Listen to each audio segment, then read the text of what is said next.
Hey, folks, welcome back to Crypto Heartbeat. It is Friday. Once again, it's Stephen Friday, but it's also John Friday. This is a really exciting and special episode. Since Steve passed, which was right after episode 37, I really felt like the Lord was saying, hey, continue to do this and bring on guests. And so I'm really excited about today. We're going to do a little clip from Steve at the beginning here, and then we're going to welcome in someone I admire significantly, and you'll hear about that in the intro of John. But I just want to welcome you back. What's been amazing about this journey of doing Right Side Up for now the 48th episode is the fact that it started out very, very small. I mean, I think we had 6 or 7 people in at the beginning, and in the last couple episodes, we've had over 170. And that's just been really encouraging. The content and the interaction, I think the style and approach, this isn't some, we this isn't a curriculum, right? It's guys who love Jesus going, hey, how do we do this? How do we do this together? And to have a lot of things that, are just amazing nuggets of wisdom. And whether you're somebody who's following Jesus, listening to his voice, or you're like, hey, what's this stuff all about? There's always, I believe, something in it for you. And I hope it's something that blesses you because that's why we did it. And the core whole reason that I said, Steve, let's do this first episode together. And that's what started Right Side Up, was this idea that every time I talked to Steve, he would say to me, hey, Matt, don't trust me. Go ask him yourself. And what's amazing about that is it was so refreshing because I had experienced so many people kind of telling me, listen to me, this is human people, men. And here's a guy who goes, you know what? Jesus is alive and he speaks. Why don't you go ask him yourself? And what's so amazing is the one of the concepts that Steve talked about so often, he said, the truth is probable. The truth is probable. What does that mean? It means the truth is always the truth. And no matter how many questions you throw at it, it still remains to be the truth. And one of the ways you can identify when you're approaching things that are untrue is that they won't allow you to probe them, will not allow you to ask questions. And so much of my experience, certainly around kind of a cultural Christianity, is one of no nos. Well, you can't talk about that. Well, hang on a second.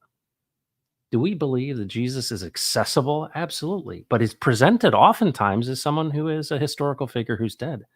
And what has been amazing about this is understanding and engaging with a living, moment by moment Jesus. And what's so cool about this is John Manwell, who's going to be coming here in a little bit, I know has a lot to say there. And his journey is really just an example. And that's really what we're trying to do. Is so many of the times people have a popular culture understanding of what does it mean? What is this thing that we're doing? And what are the implications of it? And so I'm super excited to have a voice come in as a guest and to speak into this because we always learn something, and I'm so curious to understand. Hey, John, how do you do this? Your life, you got ups and downs and all these things. How should we see these things? And what's so cool is to have this framework of understanding that Jesus is alive and he speaks, and it's like, all right, I'm with you. Let's hold every thought captive and let's see where this amazing journey goes. But folks, let's say hello to you, and then we will get into a short clip with Steve that I just want to share with you because I think it sets this up really, really well. Mike Ostel can't be here today, but he still is number one going to the VA for scans. Thanks so much for being here, Mike. Sam Kemp, what's going on? Dan McMillan, thanks guys for supporting all of this. Enox and Carter Hill, what's up, Carter Hill? I know actually that Carter Hill has seen John. John was a guest, just like Steve was, at our generosity conference. John is from the UK. He's in Liverpool, and he came in as one of our featured speakers in the generosity conference. And so, Carter, you got a chance to hear from John that day that you were in Gen Con. Dan, thanks so much for being here, man. We're just continuing to share this. I feel like, Jesus has made it very, very clear that this is the lowest common denominator, right? It's the creation and understanding how we engage with Jesus as we rule and reign with him in the fullness of his nature and character. And what does that look like? Man, I'll tell you, the implications are amazing. And you're going to hear terms like kingdom today. What does it mean to be a kingdom person? What is that? It's kind of weird, right? What does that mean, the kingdom? We're going to talk to John about that today as well. Enoch, thanks so much for being here. And then Ego Foundation, right? Together with, on the other channel,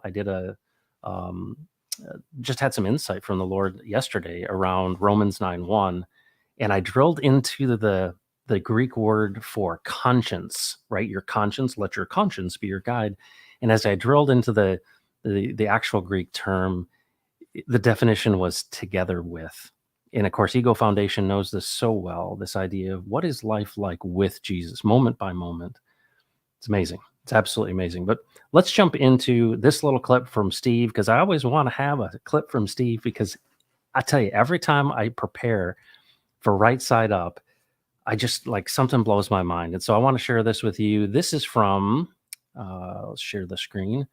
This is from episode number 36. So this is the one episode before Steve passed.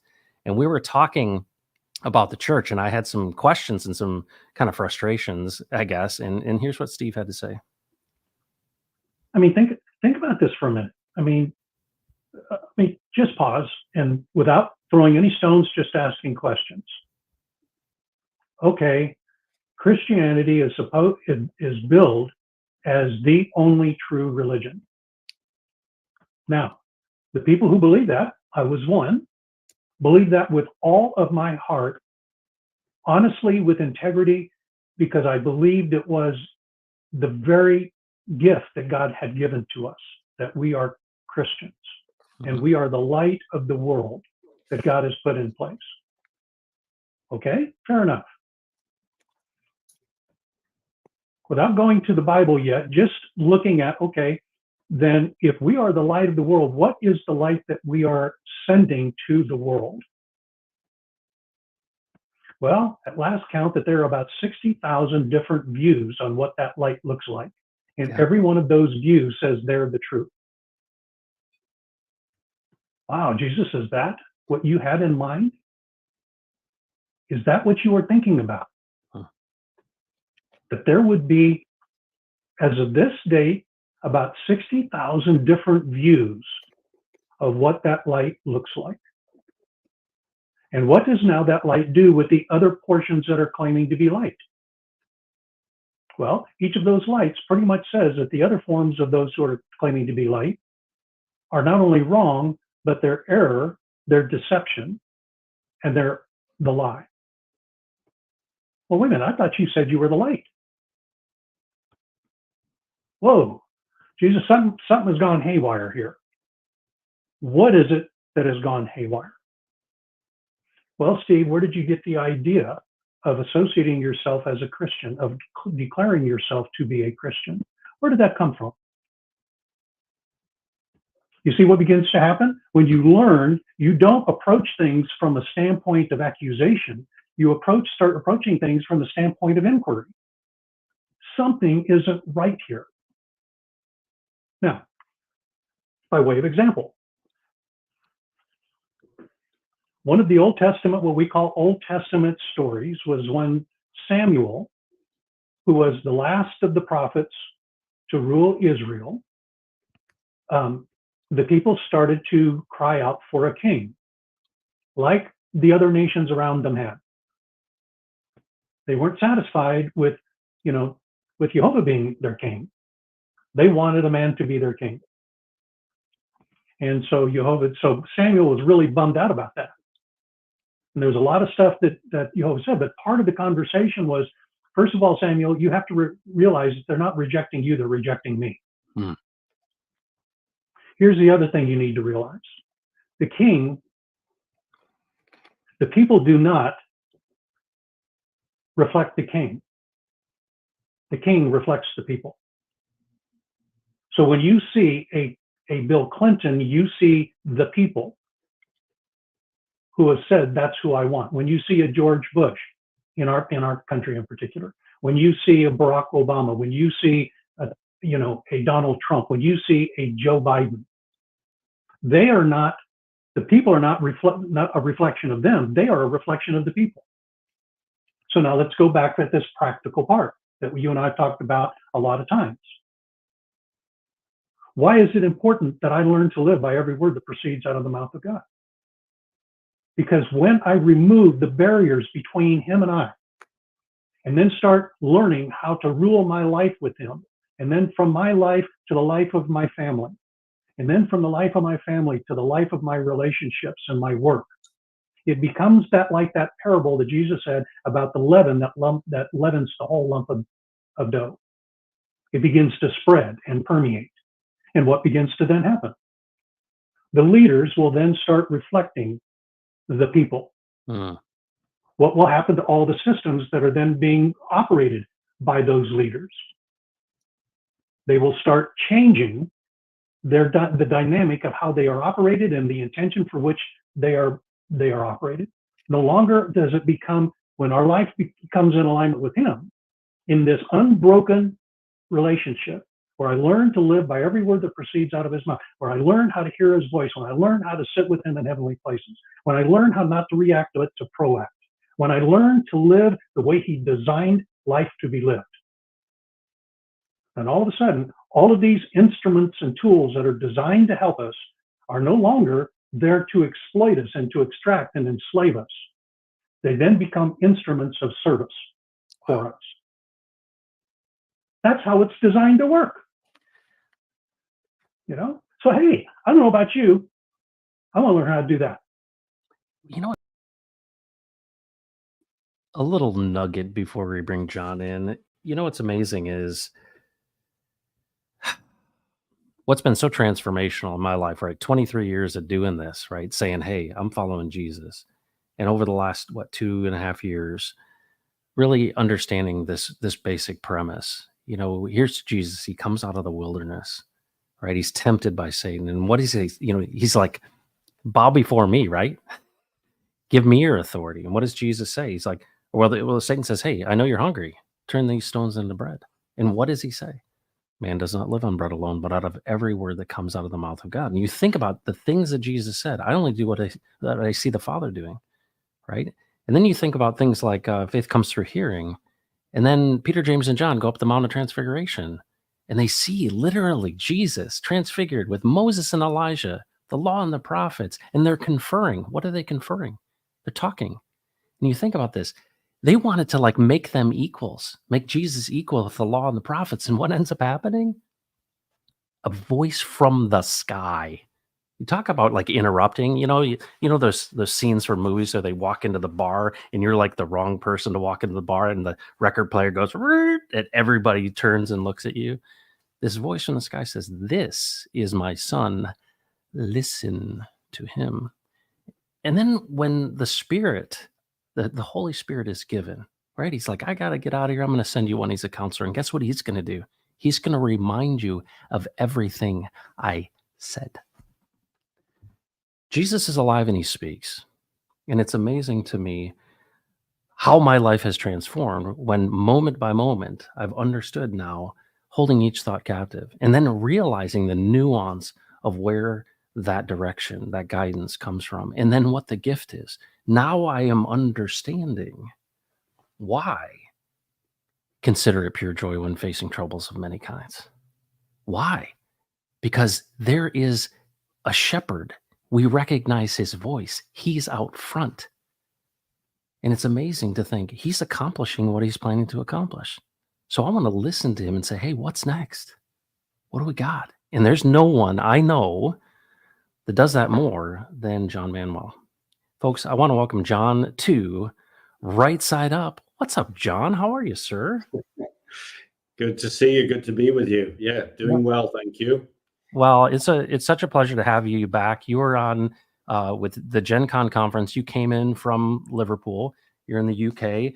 You're a man who I think probably the most number of conversations that I've had with Michael and our family is with you around this idea of the kingdom and kingdom businesses. And, you know, that's something that you and Steve, even though you never got a chance to meet Steve, was at the very top of mind. He believed that business and the structure of where we spend the majority of our life in this construct of business is one of the greatest places in which we essentially contribute and walk with Jesus in building the kingdom. I know that's close to your heart and such. And I just want folks to know you because you've made a huge impact on my life, and I'm just appreciative for your time to come in and bring value to, well, 50 people right now, and it continues to grow. So, John, welcome. Well, thank you, Matt. It's great to be with you, and I always enjoy talking with you. You've got a gift, of pulling things out of people that they weren't planning to say or weren't at the top of their mind. And I think that, honestly, I think that's why people are enjoying your podcast. And that's why, I've not done this with you before, but I've sat with you and we've talked about things. And before I know it, you've got me thinking about things I haven't thought about for years, or fresh thoughts are coming to my mind. And, I think that's actually part of your gift as an innovator. You help bring ideas out of other people as well. And I really appreciate that about you. Well, thank you, John. I appreciate that. And, I know you've been a longtime friend of the family, and have, we've kind of walked in, tandem in some respects. I've been kind of a bit more distant. Tell folks what you do and kind of how, because I know your life is really what I would consider to be truly integrated with Jesus. And can you kind of talk about that? Because I don't feel like your work defines you. I don't feel like it's like you seem more of a seamless person to me than somebody who's siloed. Well, that's kind of you to put it that way. I think sometimes I feel fragmented, I'm doing a bit of this and a bit of that. And one of my colleagues once described me as a Swiss Army knife. And, he was complimenting me, saying, we got all these different blades and tools that can do this, that, and the other. And I reminded him, have you ever tried using any of those tools? It really makes you want to reach for the real tool, the real screwdriver, the real blade. But my life, and Mari and I live here in Liverpool. Our life is diverse. I think it's a nice way to put it, and I really want it to be true that it's integrated. At the core of what we believe is that there is one God, and he treats us as a person, and he doesn't see compartments in our lives like, oh, John, your work's going really great. Now I'll work on your family. I think he sees those as integrated, and part of lining up with God and his purposes is recognizing he's already looking at things as integrated. It's us that fractures them and builds little compartments like, well, I'll dress smart on a Sunday and I'll show up at my friend's house in scruffs. And, this is a wrong mentality. What's motivating those? I'm not saying you have to dress up smart to go to church, but you know what I mean? We can have compartments. We always used to joke the most tense time and the time that we were all the most irritated with each other is running 5 minutes late for our church meeting on a Sunday morning. No one's being gracious. And what are we doing? We're on our way to worship the one true living God who's ultra gracious.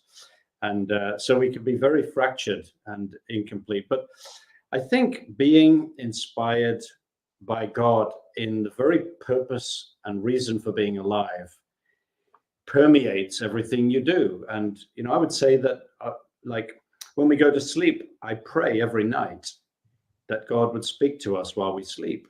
I want to hear him speak to me while I'm asleep, because I don't think he switches off and says, right, okay, thank goodness, John's asleep now. He's not causing trouble. We can turn our attention to those guys in Asia who are just waking up. He's with me, and he wants to inform me and tell me things in dreams. And when I wake up, he wants to give me a starting thought for the day. And my work is my place of engaging with people and earning a living and having a meaningful contribution to the planet. My home is my base and sanctuary, and where I have the greatest influence with my family. And the other things I do, like connecting with people like you and the Christian business network that we've started, they're all the same. And, that's, I think, why Paul, when he's talking to,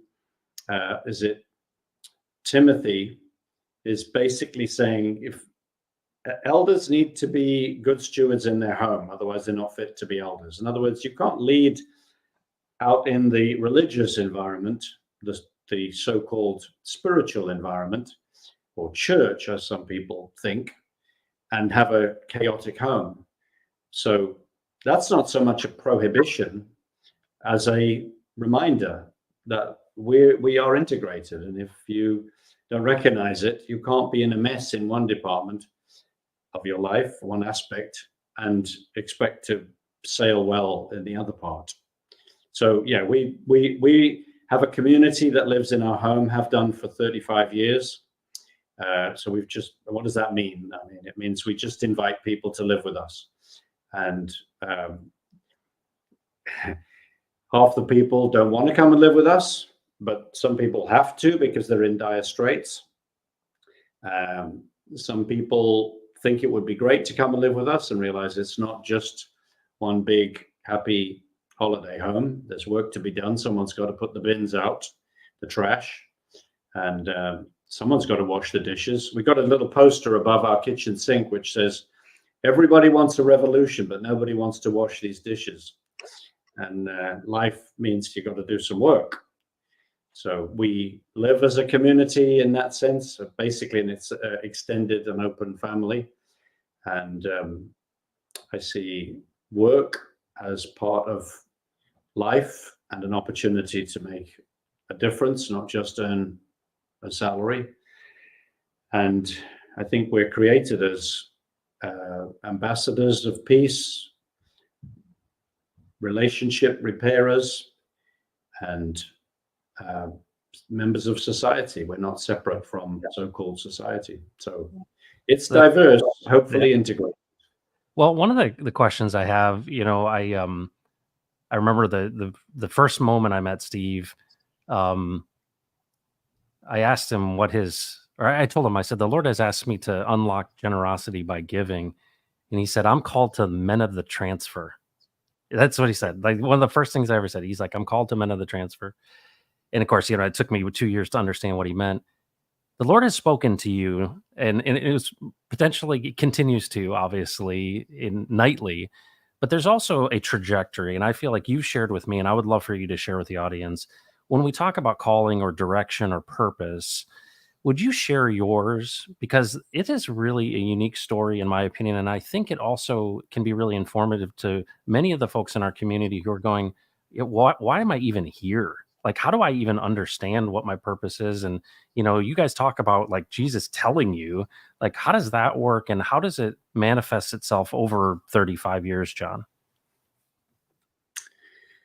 Okay, well, I don't have a neat little quote elevator pitch to say this is what I'm about, like Nike or whatever. I think at the heart of who I am and what I believe is that God made us each intentionally and for a purpose. And so I'm compelled and excited and probably constrained. I don't often think about the constraint side of things, but empowered and enthused by the belief and understanding that God's got a specific purpose for me. That doesn't mean everything's mapped out and I can just sit back and say, que sera, sera, because God will sort it out. I think he's called me to be a connector of people and to primarily open up the kingdom of God to people. Now, I know you mentioned in the preamble and when you were talking earlier about this word kingdom, and I think a lot of people stumble on that. It's like in many circles, it's the modern word for church. And I would say absolutely not. I would prefer this way, and this is what I say defines my life.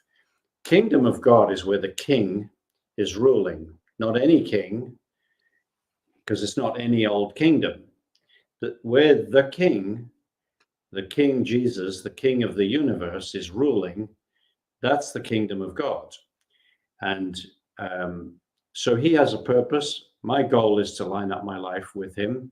I believe that God wants us to have relationship with him, not find out what the rules are. Pretty soon we learn that the main rule is listen to him and obey him, which is primary thing I took away from Steve's talks and his whole approach to life. Like he would say to you, well, Don't take my word for it. Ask him. I mean, Jesus is real.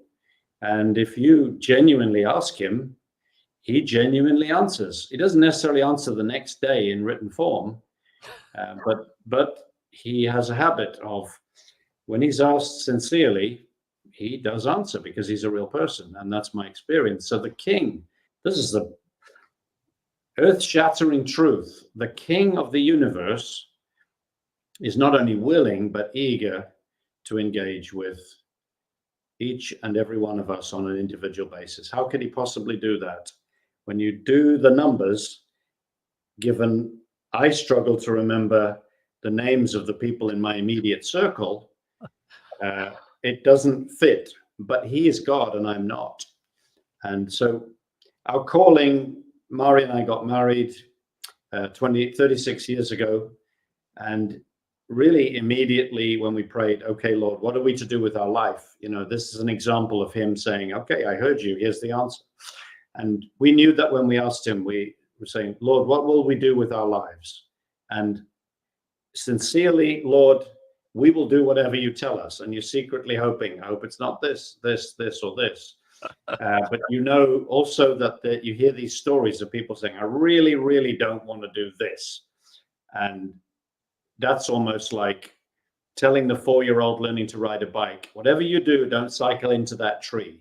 It's on your mind for a reason, and you're going to cycle into that tree. So I remember saying to Mari when we prayed that prayer back in 1987, we have to be sincere. And if the Lord's taking us to do something that we really have on our do not want to do bucket list, then we have to be sincere and say, okay, well, God will make it for good.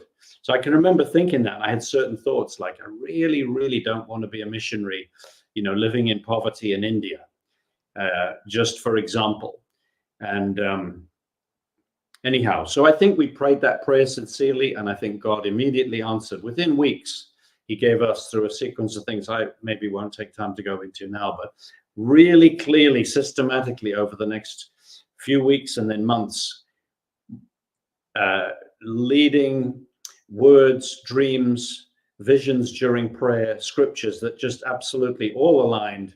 And he told us to move from London, big expensive city where we had a 1.5 bedroom apartment above a meat shop. And he led us to buy a big old, in need of much renovation, Victorian house, 3-story house in Liverpool, with a vision to have people live with us. Part of that vision was to have children that would live with us. We soon filled it with our own children. And then God said, well, buy the next door neighbor house, which we did. And each of those steps required faith. You know, I resigned from my job in London without having a job to go to. We bought the house in Liverpool. Everyone thought we were crazy. My colleagues at work literally asked me if I was having a nervous breakdown. And well, God proves himself. So we bought our neighbor's house. So we started with a 7-bedroom house that needed a lot of maintenance and repairs in 1988.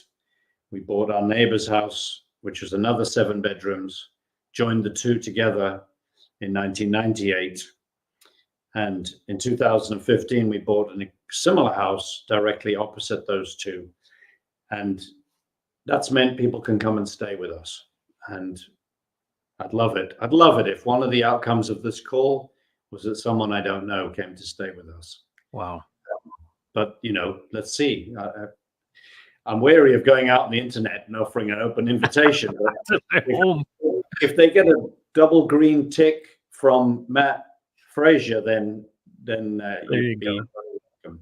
So we'll see how that goes. But that's what we've been doing. And of course, we filled it with 4 children. Then we had other people, and having all these extra rooms meant we could start to have people to come visit that other people just simply couldn't do, like a family of 6 that was made homeless through a series of job and house sale circumstances, came to live with us for a year. And another family needed to sell their house, so they needed to grab the buyer while the going was good. They moved in for a year, not at the same time. So we've had 3 families of 6 over the years, and numerous missionaries that have used us as a base, people coming out of different abuse situations, I mean, we're not saints. We're difficult to live with, I think. I think I'm difficult to live with, but my children and wife have stuck with me. And it's mostly been fun. We've had some really difficult people. We've had people that have, when they finally moved out, we just stood in the hallway and cried because it was so hard. And but that's given us a sense of God's heart for his household, that he puts up with difficult people in his household, and yet he's still king, and the king is still king and ruler of the household. So it gives us a little insight into, how can you be in the kingdom and still sinful? Well, the father of the household will put up with some stuff because he's seeing the longer picture.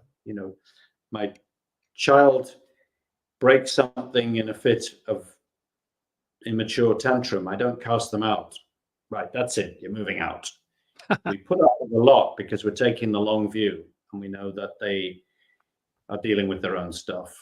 And so the living in community exposes you for who you are, and also gives you an insight into God's heart for inclusion of people going through stuff. And we're all going through stuff at some point.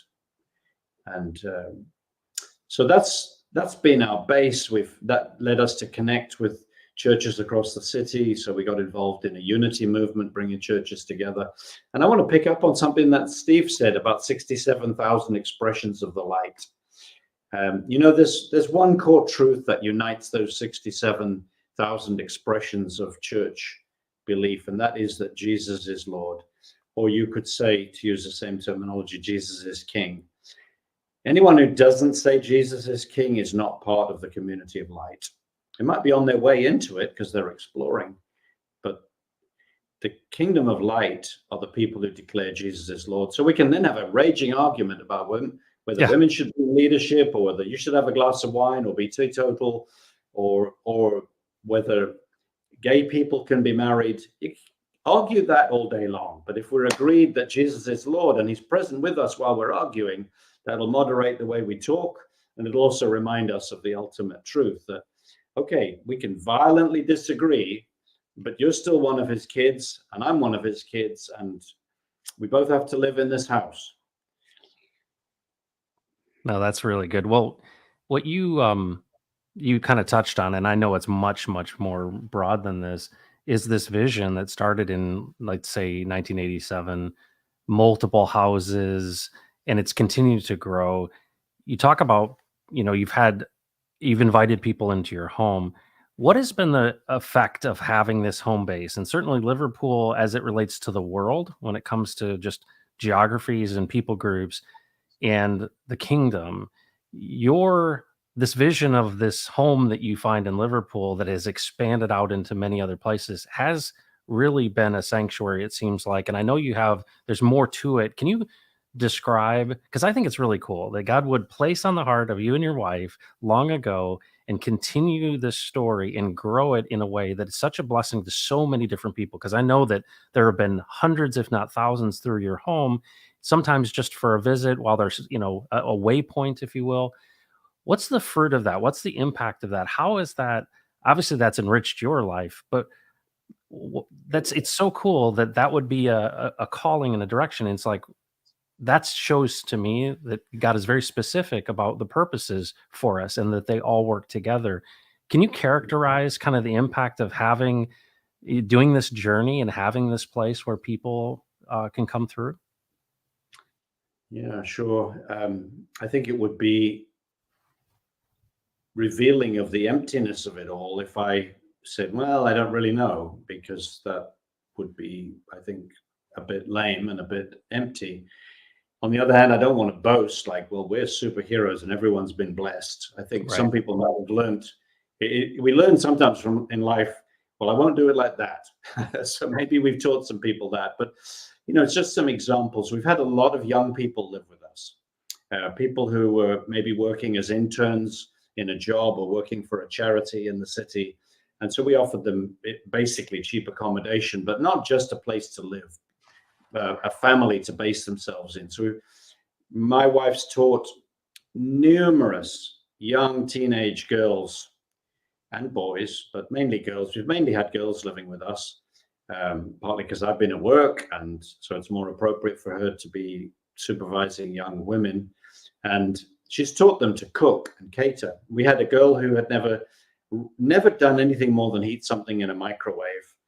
And sometimes around our table, there'd be 15 people for a meal. And she said to this girl, before you leave in 9 months, she's doing an internship for an academic year, she said, you're going to cook the entire meal for everyone. And this girl just didn't believe her.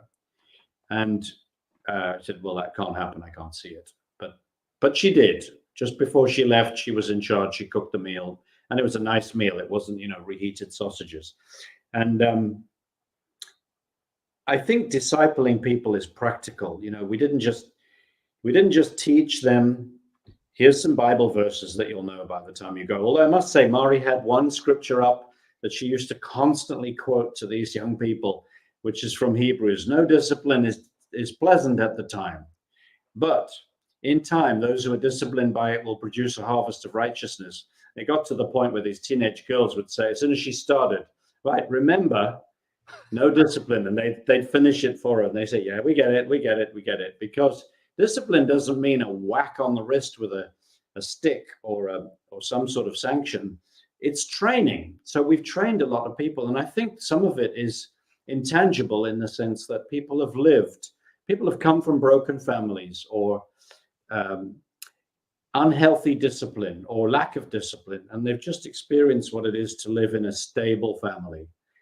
Mari and I have been married 36 years.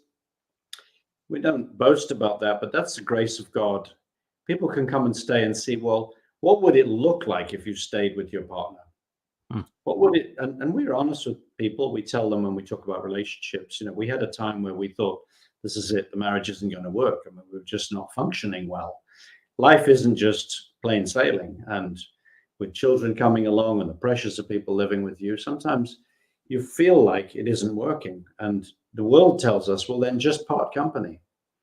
And so part of what we've been able to show people is, no, you persevere, you address problems, you communicate better. And if we can impart, so we've had married couples living with us, and we've been able to just sitting down. I don't mean like a seminar or a therapy session, just chatting, maybe with a glass of wine or sitting over a meal, talking about our experience and pointing people to when you have an argument, don't press the nuclear button.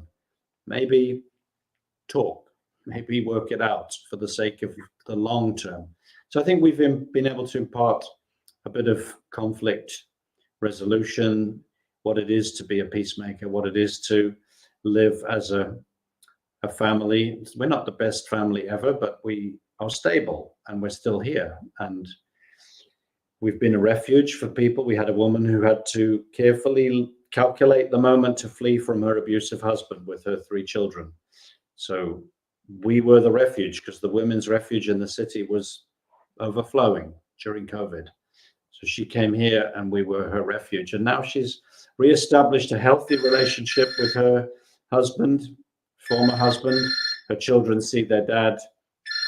And I'd forgotten that I had a phone in this room, so hopefully it'll stop ringing. What is that? What's a phone, John? Phone. This room is the only room in the house with one of those old phones with a little handset connected to a wire in the wall. Oh And my I can't gosh. reach it to turn it off. It's fine. It's nice. Yeah. Yeah, It's God. little He's calling. olden days. Yeah. And so it's probably a spam caller trying to sell me new windows or insurance. Yes. So keep going. So they experienced normal home for a brief moment, and that lady was able to establish new life, confidence, friendship, and just have safety for 8 weeks, 3 months. And that gave a basis to talk to her ex-husband with some confidence, not being cowering in the corner. And he realized he didn't control her anymore, so he had to repent of his approach. So I think, but the fruit, obviously, I could say lots on our side. We've built so many friendships. Jesus said, anyone who gives up their home in this life will receive 100 times in this life. And you think, well, what does that mean? If I give my house, will I get 100 houses? But we are living that. I mean, I'm telling you, I could just list countries where I know there are people I could simply call and say, hey, David, we're coming. Can we stay? And he'll either put us up in his home or he'll get a place for us to stay and we can just arrive, And that's not that we want to be freeloaders arriving around the world. The Bible's quite clear about not doing that. But that's like having 100 homes around the world that we don't have to pay the rent on, and we don't have to worry about the maintenance or the insurance. But more than, a home isn't a house.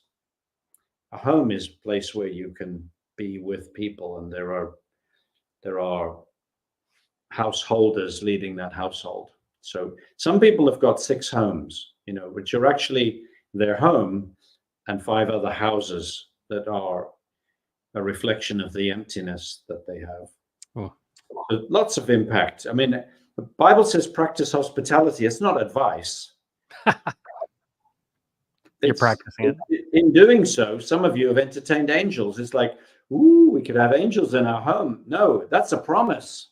Yeah. Entertain people and have angels. So I'm convinced that because we practice hospitality, there are angels here. So you come and stay in my house, an angel might lean over you at night and whisper something in your ear that you would not have known if you went anywhere else in the world.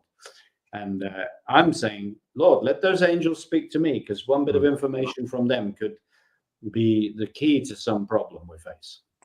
Well, I'm going to shift gears on you, because I know some things that I think would be amazing to get your input on. We talked about kingdom. We talked about, business. You talk about kingdom networks. But I also know, and I think folks might not guess, that you're actually African, and you have a heart for, obviously, the nations, but also how kingdom and what that implication of being kingdom minded with kingdom business, and really how does that, what is the vision and understanding? How can you help people understand what that looks like from a almost the global scale that you end up seeing things on? Because I know that you're involved in many things across the world in your business and in networking, but also very local in the family. Can you help people understand what is this kingdom thing and how does it manifest itself for you? Well, I think I'll follow the thread that I think you're pointing at. And I want to, rather than tell folks, here's a wow story, because I think it's a wow story, but here's a gem that everyone can take away right this moment. If God himself, the creator of the universe, the king we're talking about, the one who is the light of the world, pops a piece of revelation information that is for you and your calling, that can come in what appears to be a fragment, like a tiny fragment of gold that you might find when you're panning in a river. But it isn't just that, because it just keeps expanding to fill the available space and inform life. And I'm saying that because this is what I'm about to say can be applied to everybody, everyone that's listening, you, Matt, and me again. We organized a meeting down at the docks in Liverpool about 20 years ago with people from all the nations, people from all 3 corners of the African slave triangle. By that, I mean people from West Africa, people from the Americas, North and South America, and people from Liverpool. And for those who don't know, very quickly, there was a slave trade that ended 200 years ago, but had been going for over a century, where traders from the developed European nations would take ships, get kidnapped people that were treated as commodities in West Africa, load them up, line them up, shoulder to shoulder, like cargo, owned by the ship traders, take them to the Americas, South and Middle and North America, and sell them as a commodity into the slave business to work and produce wealth. And then the commodities that were grown or work done by those same slaves or their predecessors was then traded back into Europe. So that triangle, looking at it from your perspective, went from Europe down to West Africa, across to the Americas, and then brought commodities back to Europe. And the traders, when they were seeking investment for that business opportunity, which was sometimes crowdsourced, and it's really interesting, the history of it all, they would boast that there was a profit to be made on every leg of that triangle. And we took people from each of those corners of the continents, and we prayed down at the docks one night for God's redemption in all the pain and damage done there. And in the midst of that, God gave me a momentary vision of a whirlwind in the sky reversing the consequences, which seems extraordinarily and unrealistically big. And my response was, well, how could that even be? And I felt like God just gave me that little gold flake, which started to permeate a lot of thinking. And God started to show me that he wants to do redemptive things in the world that are the opposite of that enslaving trade. And at the root, I mean, I don't want to start preaching to everyone, but the animosity between European people and African people that is brought to a highlight focus with African American people, and I'm talking generally, is rooted in that abusive trade. What if God started to redeem that? And of course, we are the redemptive people. We're not going to go fix it in a human sense, but spiritually, what if we started to go the opposite way? So we Europeans, I don't mean in a pay it back reparation way, but what if we do the opposite? We use our great capital resources and stable nation status to invest backwards down that process. And we're already seeing it. You know, if you think about the opposite of a trader going from Europe to West Africa to enslave people, look what's happening right now. We've got thousands of people coming out of West Africa as evangelists and gospel lead preachers and pastors coming out of West Africa into Europe. Okay, they're called immigrants, but a lot of them are Christians. And so God is smiling, you know, like, well, I'm sending evangelists in exactly the opposite direction.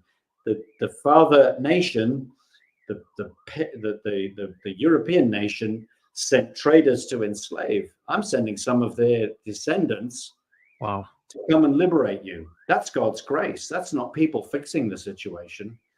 And I'm standing there as someone who's born as a colonial white guy in this, on the dockside there, saying, Lord, how can I even qualify to be part of that? And I felt like the Lord saying, what do you mean? How can you qualify? No one's qualified. Just do what I'm saying. And God started to open up. Well, if you pursue this without trying to own it, I'll show you what can happen. And I mean, I'll be here another hour telling you some of the things that have happened, but it's been amazing. And Can you share? Can you just share one story with us? Is there something that you can share that would highlight this? Well, I'll give you two. One's sort of more spiritual and one's more practical. I felt led to go with a small group of people to Ghana, which is where a lot of the slave trading really back in the 19th century really got some traction, or back in the 18th century. And we met for a prayer meeting, supervised by the Archbishop of West Africa. And we prayed for 3 days, including a half day where we just sat, people from 16 West African countries and Britain, and we asked the Lord to speak. You know, this same thing that Steve would be saying. Yeah. Well, what do you think, Lord? And we just had silent, waiting on God. In that 3 days, we also had just one half day where we just listened to God. And in that, I just felt like the Lord saying, Ghana is the key. Now, that's subjective, needs testing. Maybe I made that up. But what I can tell you is that on the journey to Ghana for that trip, and in every single location I went to in the week prior to that meeting, someone gave me a key or was wearing a key as jewelry. I mean, ladies on reception in the hotel with keys as earrings. The girl that signed us into our first night hotel had a necklace that was 20 little silver keys. I just go on, but it was just like key, key, key, key, key. And I felt really clearly in the prayer meeting, the Lord just was saying, Ghana's the key. That doesn't mean it's the only nation, but there's a key thing happening there. So that was the spiritual thing. And I've since been just watching that unpack. I haven't made it happen, but for the last, that was 2012. And that prayer meeting was on Africa Day. In Africa, all the nations celebrate a day called Africa Day, where they just celebrate being African. Because Africa isn't one nation. That might be a shock to some people, but they do have a commonality, which is being African. And I was born on African soil, so I'm African to that degree. But on Africa Day, we felt like God was saying, I'm going to start showing my authority. That was 2012. And so we've just watched things open up.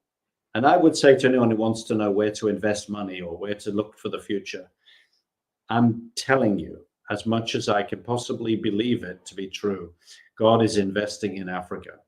Something is yet to come out of Africa that the world hasn't seen yet.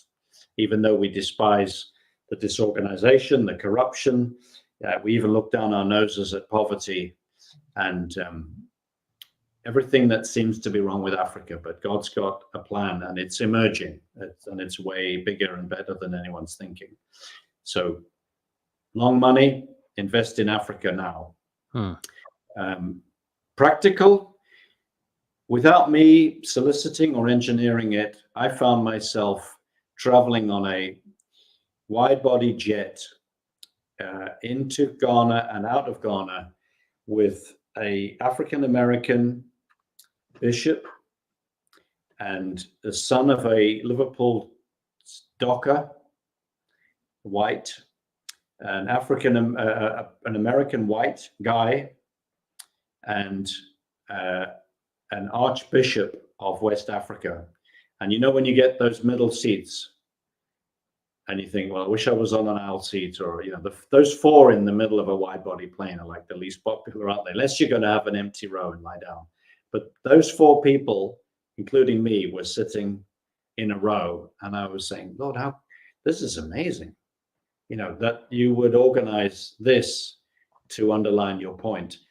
And practically, we've seen so many business and relationship connections just blossoming. I think with relationships, you don't have to be sort of super spiritual about it. If you're open to relationships and connecting with people, it'll happen. And people think because I was born in Africa that somehow I've been out looking for relationships and trying to connect. I've got friends in many, many African nations. There's 50 African nations, and I've got friends in probably most of them. And I would say I haven't solicited any of them. I haven't gone out like, I need to make a friend in Sudan. I need to make a friend in Uganda. It's just people have connected. You know, pastor came to stayed with us 3 months. He started connecting us with people in other African nations. A girl locally wanted to stay with us because she and her husband were engaged, and she wanted to stay with a family prior to getting married, just for, you know, she wanted to be based in a family rather than single. And she also wanted an appropriate place for the two of them to meet rather than him coming to her apartment, because she felt that was righteous. And so she was from Rwanda. That opened up a whole bunch of relationships in Rwanda. So there are practical outworkings of all of this, but I believe that God is doing something that is going to strike to the heart of the sickness that sets white people and black people against each other. And he is doing it through the cross, through his redemptive nature and purposes. And it's not me. I am not the agent of that. I'm a servant of what he's doing in that. In fact, the Lord spoke to me very clearly. He said, if you try and own this, I'll kill you. Well, I'm glad you're alive. And every time I think about it, I think, don't even start owning it, because I like being alive. Yes. So, well, let's kind of wrap up with this question. There's some real practical things. I know in the work that you do, there's very specific things but there's an ethos to Live Full and to the work that you do and the approach that you take when it comes to kingdom business and how and where you invest and the essentially kind of I see it like a platform in a way. You know, every time I've talked to you or Michael about these things, it seems like it's definitely a road less traveled, but it's one in which is counterintuitive to this kind of capitalistic, make profits at all cost, but has much more of an impact approach. I think it's becoming much, much more popular because I know when you guys started, you were one of the first ones out there talking about, how do you this impact investing concept, kingdom type of companies. Can you describe that as it relates to what you're seeing happening in the world and that ethos? Wow, big subject for a wrap up. I'll say this. One time, long time ago, maybe 30 years ago, I was praying, Lord, show me more clarity on my calling. And I felt the Lord say, what's your name? And Manwell. And I felt this part of my calling is wrapped up in my name. That is his sovereign gift. I didn't think of my name.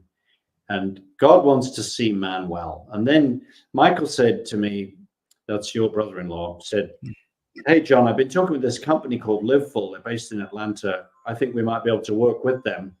And he was telling me about them. And I said, well, I don't know what the business is like, but I love the name Live Full based on John 10:10. I've come that they might have life and life to the full. And I thought that just resonates with what I feel we're called to see people being made well, or to live well, to live full. So I've always said to Michael, I don't like the word impact because it feels like striking something, Yeah. Whereas I feel like God wants to more hug the world and impart love, not impact it. And so it always, even though everyone's caught up with this word impact and impact foundations and impact business and all that, I something in me says, well, not impact, maybe serve or help. But also I really believe that it shouldn't be just about charity. There's more and more evidence that just donating and just charitable and not empowering people and enabling them is destructive. I don't want to go into all of that, but there's lots of books out there of the pain that just charity on its own, it patronizes and it leaves people dependent. That doesn't mean you don't care for someone who's hungry or give some shoes to someone who's not got them. I'm all for giving, generosity. I'm with you 100%, Matt. But generosity might mean give time to teach someone to do something, rather than just pay their bills.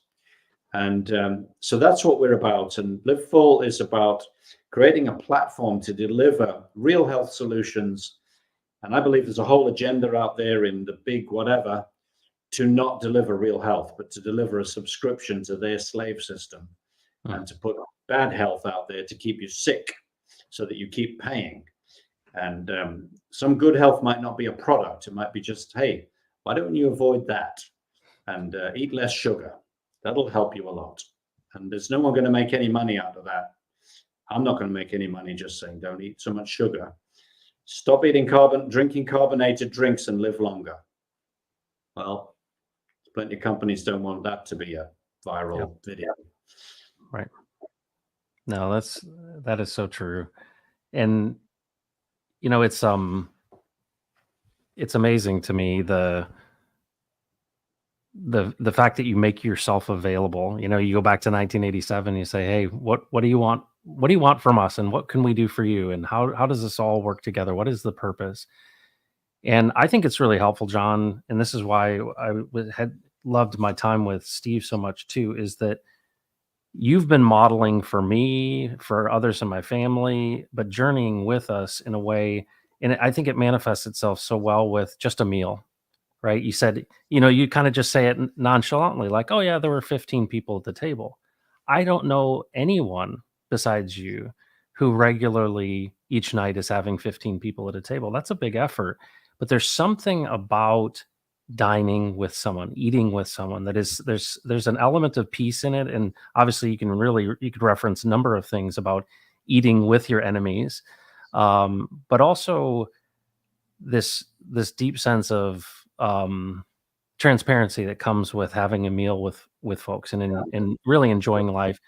And I just appreciate you, and I appreciate what you do, because and Michael and his immediate family is a great reminder to me to stop, to pause, because it's not just all about just reverse the slave trade, right? These big things, but also, that's why I said at the beginning, a very integrated life, that some of the greatest joys are having a glass of wine and sitting for an extra hour and having that conversation at a meal. It's almost like it's a convention that allows us to connect. And so I just appreciate that about you. And it's a model, right? You kind of see it as normal, but it speaks volumes to people like me and to others. So I thank Yeah. you for that. Yeah. Well, everyone could just reflect on this one comment, that if you stop to look at the Bible to check this out, that eating together with someone is the most intimate thing you can do outside of the marriage bed.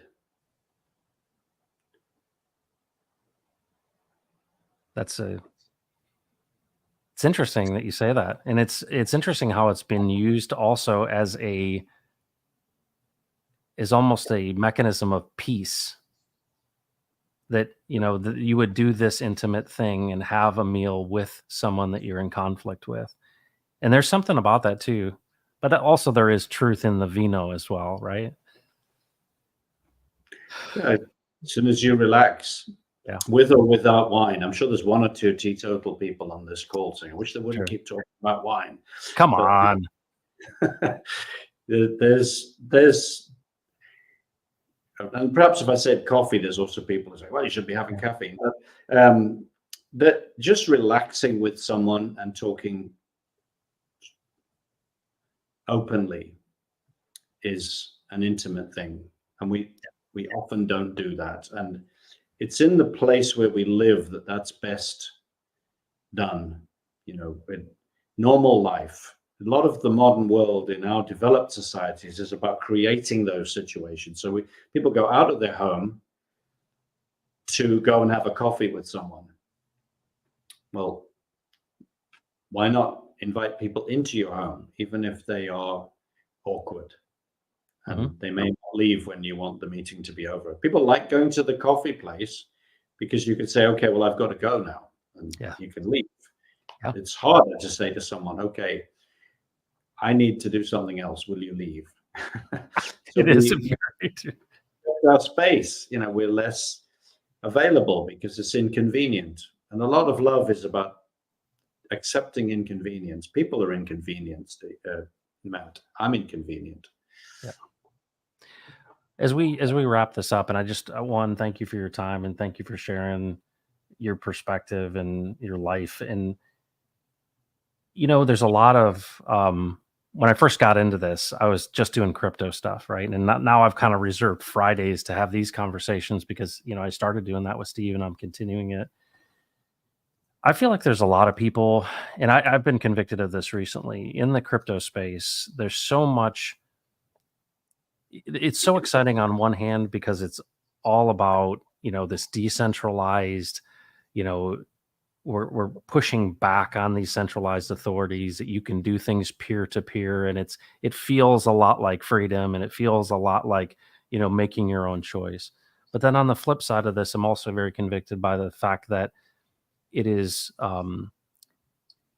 besides it just being highly speculative, it is also something that is manipulated by folks, and there are winners and there are losers, and there's a lot of people when it comes to the money and everything who are looking at it as when Lambo, right? This idea that my life is going to be better if I just had money. And I really feel a heart for, especially 97% men, and they're generally younger than you and me. And I just feel a heart to say, what would John Manwell say to those folks that do listen to this about the perspective of, money, Jesus, all of these things. What encouragement would you have for folks? Because I feel like so many of the folks that are really attracted to crypto are believing that it is the solution for their problems. Hmm. Well, it's very easy to say to anybody, well, money won't solve your problems. If you really are in financial poverty, money will solve some of your problems. So Sure. let's not be over spiritual, or just because I've got enough, I can be glib about that. I think what I would say is, I had a conversation with someone who's very, very high up in the intelligence services, uh, at the highest level in the intelligence services. And that person said to me about 10 years ago, the most important thing that we are aware of at government level is that what's going to shape society in the decades ahead are trust networks, communities who trust one another, for good or bad. And I would say, in all sincerity, to every person, young or old, uh, be part of a trust community. And make sure it's a healthy one. And in that, there is strength. The greatest asset I have in business is colleagues who help me think through complicated stuff, difficult stuff, complicated decisions. And to have confidence in life, to do stuff, to take risks, to work out whether a risk is worth taking, we need that trust network. And it doesn't mean you have to be part of some weird and wonderful tin hat organization. It just means you have to know who are the people you trust. And I would say to everyone, start by asking this question: who are the core 2, 3, 5 people who I really, really trust, that trust me, and that I'm in relationship with? You might think, well, there's so-and-so, I've seen him on internet, on a podcast, I really trust him. That's a fantasy. That could be fake. Who do you really know that you're in relationship with? And build on that. I don't mean use people, but once you've got someone who could really say it as it is, John, here's your strength. Beware of this weakness, John. You've got something to build with. And I'm telling you, out of that, I think that's why Jordan Peterson is doing so well, because he's being honest with people and he's encouraging people to be realistic about their relationships and taking responsibility. But it's hard to take responsibility before you've got the relationships. So build the trust network in your life with healthy relationships, healthy people. And from that will spring opportunities, ideas, and capacity.